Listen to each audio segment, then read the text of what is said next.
Yesterday, the ACICS told the ECA they're withdrawing the grants of accreditation for all institutions owned by Virginia College. And for students in Huntsville, it means they have less than 2 weeks to finish all of their hours.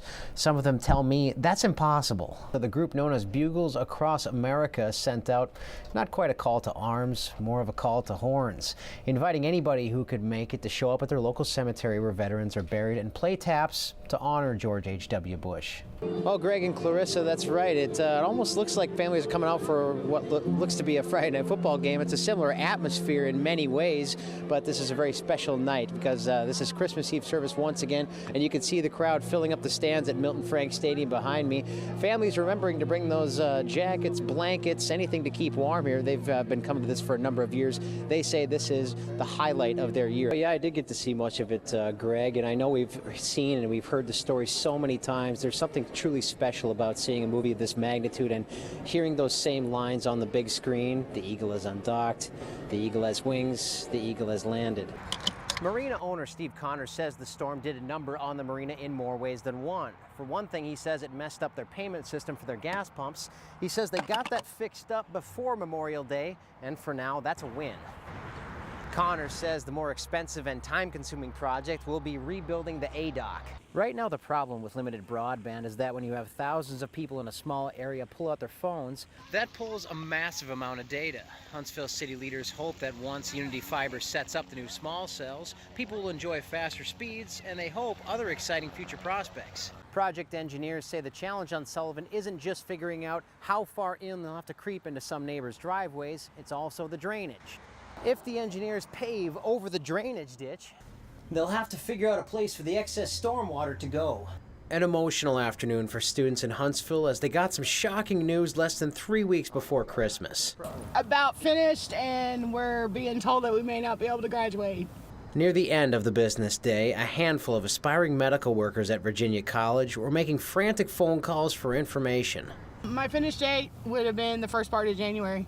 We're just doing the best we can with what information that we have. The trade school announced earlier this year it wasn't taking any new students, but school leaders found out this week they'd lost their accreditation, which means by this time next month, the school won't exist. I've got a job, it's just what I've missed. I mean, you know, I've put in the hours, I've put in the effort, and now there's not going to be an end result. I talked with one Virginia College student as she was hurrying inside, who tells me fortunately she will be able to finish on time. But for many others, they say they're not so lucky. They were told this week if they don't finish all of their assignments and credit hours by December 18th, that's it. There's not enough hours in the day for the office that I work for to be open for me to get those hours. 2 weeks is not a lot of time. No, it's really not. How much do you have left to finish? A little less than 100 hours, but of externship. So I'm already done with my classes, but we'll see. You think you can get it done? Hopefully, we'll try and. There are 27 Virginia College campuses in the U.S., 4 in Alabama, with an estimated 15,000 students enrolled. What is unknown is how many of them are being left out in the cold by the latest news. The ACICS is requiring the ECA to report to the executive committee with how many students have graduated and what they're doing to transfer the students to other schools so they can finish those studies. That report is due December 19th. In the newsroom, Joel Porter, WHNT News 19. Good to see you. Good to see you. Good to see you. Not a large audience for Bob Backus at Valhalla Cemetery. 4:26. Still, he didn't want to be late. Will you let me know when it's 4:30, please, sir? Separated by several miles, Backus was one of several buglers standing among the headstones. I picked this one because there are 3 World War I veterans buried here. That it is something that I can do for service members that have passed away. A message more so about the presence than the audience. Buglers were asked to pay tribute to former President George H.W. Bush. President Bush is the last of a generation, being a World War II veteran. That's what we're doing now. We're providing a service. A simple nod that it was time, Backus raised his Civil War bugle right on cue. He couldn't see them, but Backus knew hundreds of fellow buglers around the country were sounding off taps at the same time. we're honoring the legacy of a great American. Actually, it meant so much more because I did watch the funeral yesterday, and it was very touching, very moving. As the former president heads to his final resting place, these Alabamians are letting him know he won't be forgotten. In Huntsville, Joel Porter, WHNT News 19.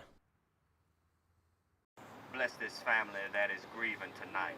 A large gathering outside City Hall in Hoover on Monday evening. 4 days after Romantic Bradford, also known as EJ, was shot and killed inside River Chase Galleria, this group wants to know why. Yeah, I haven't heard one eyewitness say that there's another shooter yet. Now, I'm not saying there isn't, but I haven't seen any evidence that there is. Hoover police say Bradford had a gun in the mall on Thanksgiving when he was shot by police. 2 other people were injured, but police don't believe Bradford shot them.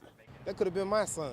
That's why I'm out here. Just to let people know we support them. You know, I might not agree with your tactics or your way, but I'm looking for answers that I ain't got myself. With shouts like "shut it down," the group soon did just that, marching a few paces to US 31 and blocking traffic. We are now engaged in an arrestable action. I didn't think it was going to end up on the highway. They need to change. We need to change too. I'm not just gonna put it on them.